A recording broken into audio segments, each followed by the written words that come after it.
শুরুতেই বার্তার শিরোনাম। সোমবার থেকে ৯ দিন বন্ধ আখাউড়া স্থলবন্দরের আমদানি রপ্তানি সহ সব ধরনের বাণিজ্য কার্যক্রম।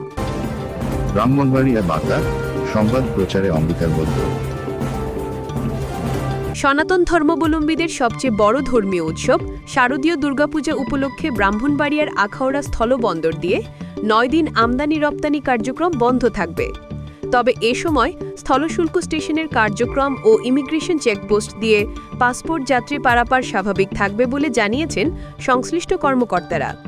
শনিবার ২৭ সেপ্টেম্বর সকালে আখাউড়া স্থলবন্দরের মাছ রপ্তানিকারক অ্যাসোসিয়েশনের সাধারণ সম্পাদক মোহাম্মদ ফারুক মিয়া বিষয়টি নিশ্চিত করেছেন।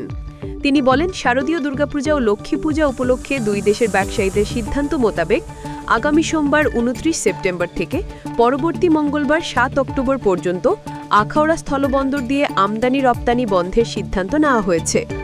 ৯ দিন বন্ধের পর ৮ অক্টোবর থেকে আবারও আমদানি রপ্তানি শুরু হবে।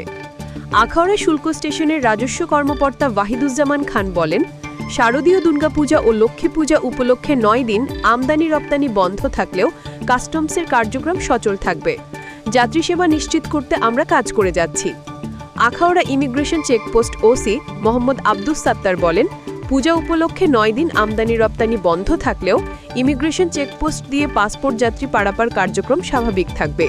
প্রতিদিন সকাল ৮টা থেকে সন্ধ্যা ৬:৩০ পর্যন্ত ইমিগ্রেশন চেকপোস্ট দিয়ে ভারত বাংলাদেশের মাঝে তারা যাতায়াত করতে পারবে।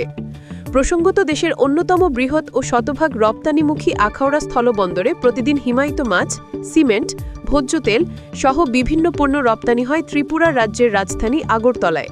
সেখান থেকে রপ্তানিকৃত পণ্য সরবরাহ করা হয় দেশটির উত্তর পূর্বাঞ্চলের রাজ্যগুলোতে। নিউজ ডেস্ক, ব্রাহ্মণবাড়িয়া বার্তা।